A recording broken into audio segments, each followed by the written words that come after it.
ဝန်တာပါတယ်ဆိုသမီးဒီဂျေးမလာပြန်ကြရဝင်လာရမယ်ဆိုတဲ့စိတ်နဲ့အဲ့လိုမျိုးလာပြန်ခဲ့ရတော့မဟုတ်ဘူးသမီးအရင်ဘယ်လိုပြောမလဲမ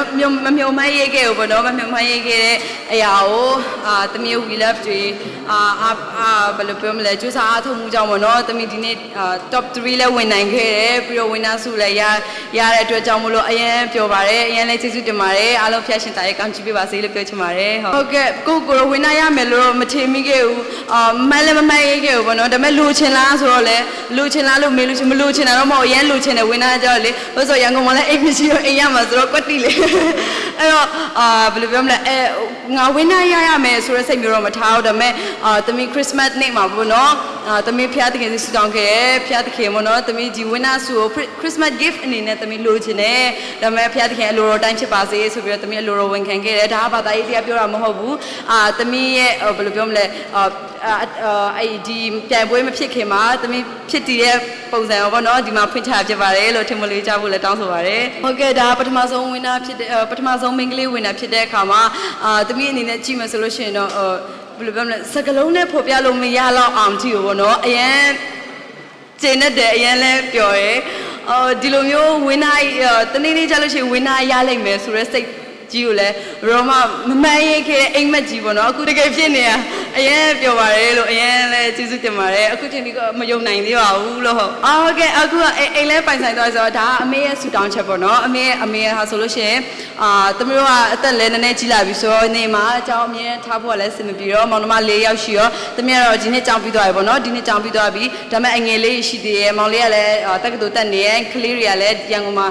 ကြောင်းထားဖို့ပေါ့နော်အဖေတို့ကစီစဉ်နေဒါပေမဲ့ရန်ကုန်မှာအိမ်မရှိတဲ့ခါကျတော့အဆောင်မှာနေဖို့ဆိုတာကျတော့သမီးတို့အနေနဲ့အမြဲအဆင်မပြေနိုင်ဘူးအဲအကြောင်းမလို့ရန်ကုန်မှာအိမ်ရှိတော့ညီမလေးတို့အတွက်လည်းအဆင်ပြေပြီးတော့အမေစိတ်ခန့်နေပါပြဖို့ကြတော့လည်းရန်ကုန်မှာအိမ်ရှိတော့အဆင်ပြေသွားပါဘောနော်အဲ့တော့အရင်ပြောပါတယ်ဒါအမေကအမြဲဆူတောင်းခဲ့တယ်ဖျားသခင်ပေါ့နော်ဆူတောင်းခြင်းနဲ့အမြဲဝန်ခံခဲ့တယ်အမေကအရန်ကုန်မှာအိမ်လေးလိုချင်တယ်ဆိုပြီးတော့သမီးတို့အိမ်မှာဆူတောင်းခံလေးရှိရဲ့အမြဲလိုတော့ဝန်ခံခဲ့သမီးကဘာပြောလဲဆိုတော့အမေလို့စိတ်မပူနဲ့လို့သမီးကြောင်းပြီးသွားတဲ့အချိန်ကြလို့ရှိရင်လို့သမီးအလုပ်ကောင်းကောင်းစူးစမ်းပြီးတော့လို့ရန်ကုန်မှာအိမ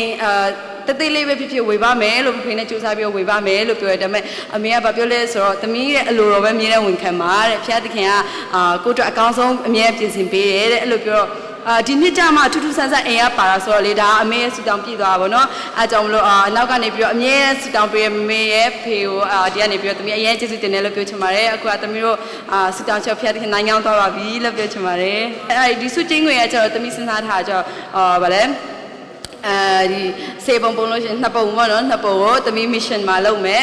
ပဏိစုံမှာဖျက်ကြောင်ဆောက်ထားလေးရှိရဲအဲ့ဖျက်ကြောင်ပြီးအောင်ဆောက်မယ်ပြီးကြလို့ရှိရင်မြန်မာနိုင်ငံမှာရှိရဲ့သမီးလက်လန်းမီတလောက်သမီးတိတလောက်မိဘမိတ်ကလေးတွေကိုသူတို့ဘက်ကနေပြီးတော့ရက်တီပြီးတော့သူတို့ရဲ့အိမ်မက်အကောင်သမီးလိုမျိုးပဲဝါသနာရန်ပါပဲမဲ့ဘယ်အရာပဲဖြစ်ဖြစ်ပေါ့နော်အမှုပညာပဲဖြစ်ဖြစ်ပညာရေးပိုင်းပဲဖြစ်ဖြစ်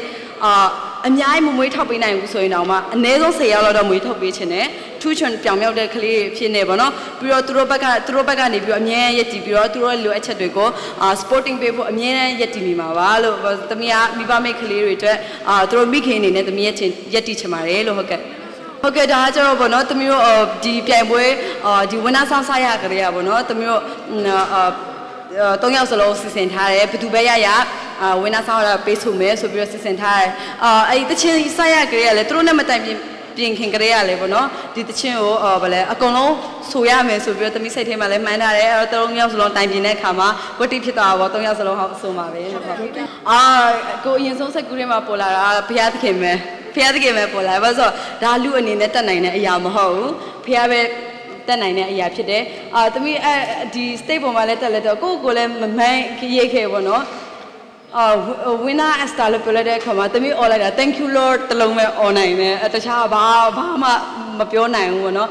်ပြီးတော့ဒုတိယအနေနဲ့ကျတော့သမီးကိုချစ်ပြီးတော့အားပေးရဲ့ voting တွေပေးကြတဲ့အနေနဲ့ရဲကနေပြီးတော့ voting တွေပေးကြလို့ဒါသမီးဒီနေရာမှာရောက်နိုင်တယ်သူတို့ရဲ့ချစ်ကြိုက်မှုကြောင့်ပေါ့နော်သူတို့ရဲ့ချစ်ကြိုက်မှုတနာကျင်နာမှုကြောင့်သမီးဒီ top 3ကိုလည်းရောက်နိုင်တဲ့အပြင်သမီးဒီ winner ဆုကြီးရတဲ့အတွက်ကြောင့်မို့လို့သမီးအားလုံးကိုအရင်ကျေးဇူးတင်ပါတယ်အခုသမီးကခရီးရန်ဖြစ်တဲ့အတွက်ကြောင့်မို့လို့ယုံကြည်သူဖြစ်တဲ့အတွက်ကြောင့်မို့လို့ဒီလိုပြောရဲဆိုတာလဲနားလည်ပေးဖို့ဒီကနေပြောတောင်းဆိုချင်ပါတယ်ရှင်ဂီတလမ်းကြောင်းမှာကျတော့သမီးအခုကကျတော့ပထမခြေလမ်းစနိုင်ပြီပေါ့နော်အဲ့တော့တဖြည်းဖြည်း တင်ယူစရာရှိရတာလည်းအများကြီးရှိတယ်ကိုထက် senior တွေနဲ့အများကြီးလည်းတွေ့ရအောင်ပါဆိုတော့သူတို့စီကနေပြီးတော့မြင်စရာကြားစရာသိစရာပေါ့နော်သူတို့စီကနေပြီးတော့အများကြီးတင်ရမယ်ပြီးတော့နှိမ့်ချတဲ့အသက်တာနဲ့အမြဲတမ်းသွားလာနိုင်ဖို့အမြဲဆူတောင်းခြင်းနဲ့လည်းသွားရမယ်ပြီးတော့ငြိမ်သက်ခြင်းနဲ့လည်းသွားရမယ်ဆိုတော့အများကြီးစူးစမ်းရပါဦးမယ်လို့ဟုတ်ကဲ့ကိုတို့ပြောင်းလဲမှုအများဒီညဆိုအကြီးဖြစ်သွားပါဘောနော်ဒီညဆိုတကယ်ဝင်းနာဆိုအကြီးဖြစ်သွားရဲဘယ်လိုပြောမလဲပြောင်းလဲမှုကကြောင့်အများကြီးရှိရဲပထမဆုံးကစိတ်သက်ပိုင်းဆိုင်ရာအများကြီးပြောင်းလဲလာတယ်စိတ်သက်ပိုင်းဆိုင်ရာအရင်တော့ဆိုလို့ရှိရင်ဘယ်လိုစိတ်တူအရင်လွယ်ပေါ့နော်အခုကကျတော့စိတ်လည်းရှိလာတယ်ပြီးတော့ဒီမှာကျလို့ရှိရင်သမီးတို့ကိုအနီးနီးနားနားမှာမြင်ရှိပေးမနှင်းတို့ကိုတန်းတို့မသိန်ကြီးပြီးကျလို့ရှိရင်လူကြီးပိုင်းဖြစ်တဲ့ကိုအောင်ဖြိုးဝင်းကိုဆိုင်မစ္စတာဖိတ်ပြီးကျလို့ရှိရင်မမီပြီးကျလို့ရှိရင်သမီးတို့ကိုဆိုပိုင်းဆိုလို့ရှိရင် T-shirt Tracy ဆရာဥက္ကပြီးကျလို့ရှိရင်ဆရာမင်းမင်းထွန်းတို့ကနေပြီးတော့နေ့တိုင်းပေါ့နော်တုံတင်ဆုံးမပေးရဲဘလို့သူတို့ကတချင်းတစ်ခုတည်းအမှုပညာတစ်ခုတည်းသင်ပေးအောင်မဟုတ်ဘူးဘလို့နေဘလို့ထိုင်ဘလို့စကားပြောတာအစားသူတို့ကနေ့တိုင်းပြင်ပေးသွားပြီပေါ့နော်အဲကြောင့်မို့ဒီမှာရောက်လာတော့စိတ်သက်ပိုင်းဆိုင်ရာရောပြီးတော့စကားအပြောဆိုအရေးသုံးပါလဲကြီးတက်လာတယ်တော့အများကြီးပြောင်းလဲလာပါတယ်လို့ဟုတ်အရင်သိတယ်မှာဟုတ်ကဲ့ပရိသတ်ရှိမှာကျတော့ဒီညကျတော့လုံးဝတပတ်လုံးပေါ့နော်တပတ်လုံးအားထိပ်ပြီးတော့မှလုံးဝမငိုတော့ဘူးဒီတပတ်ကကျတော့လုံးဝမငိုတော့ဘူးဘာပဲဖြစ်ဖြစ်မငိုတော့ဘူးဆိုပြီးတော့စိတ်ထဲထည့်လိုက်တဲ့အခါမှာဒီကကျတော့မငိုတော့ဘူးလို့နော်တွေ့တဲ့အတိုင်းလဲအဲကြောင့်အရင်ပြောပါတယ်လို့နောက်ကျလို့ရှိရင်တော့မငိုတော့ဘူးလို့တော့အာမတော့မခံရဘူးငိုလို့ရှိရင်လည်းနားလေးပေးပါလို့ဘာလို့ဆိုစားကြရသမီးအဲ့လိုမျိုးခံစားချက်နည်းနည်းလွေရဲ့လူဖြစ်တဲ့ကြောင့်နားလေးပေးဖို့တောင်းဆိုချင်ပါတယ်ဟုတ်ကဲ့သမီးကိုအနေနဲ့ရက်ကနေပြီးတော့အားပေးပြီးတော့ဝန်းရံပေးတဲ့ပရိသတ်အားလုံးသမီးဒီကနေပြီးတော့ပထမဆုံးကာဗရာပြုချင်ပါတယ်အရင်ကျေးဇူးတင်ပါတယ်သမီးကို top 3ဒီ top 3ကိုလည်းဆွဲခေါ်ပေးရဲ့အပြင်ဒီwinner စုကြီးကိုလည်းဒီသမီးကိုချစ်ပေးတဲ့ဗီဒီယိုတွေကနေပြီးတော့ဆုချတာဖြစ်တဲ့အတွက်ကြောင့်မလို့သမီးအရင်ကျေးဇူးတင်ပါတယ်သမီးရင်ထဲကနေပြီးတော့လှလဲကျေးဇူးတင်ပါတယ်စကလုံးနဲ့ဖော်ပြလို့မရတော့အောင်ကြည့်ပေါ့နော်အရင်ကျေးဇူးတင်ပါတယ်သမီးဆက်လက်ပြီးတော့အများကြီးကြိုးစားပါမယ်ဘုတ်တင်ပေးတဲ့သူအရောက်ချင်းစီတိုင်းအားလုံး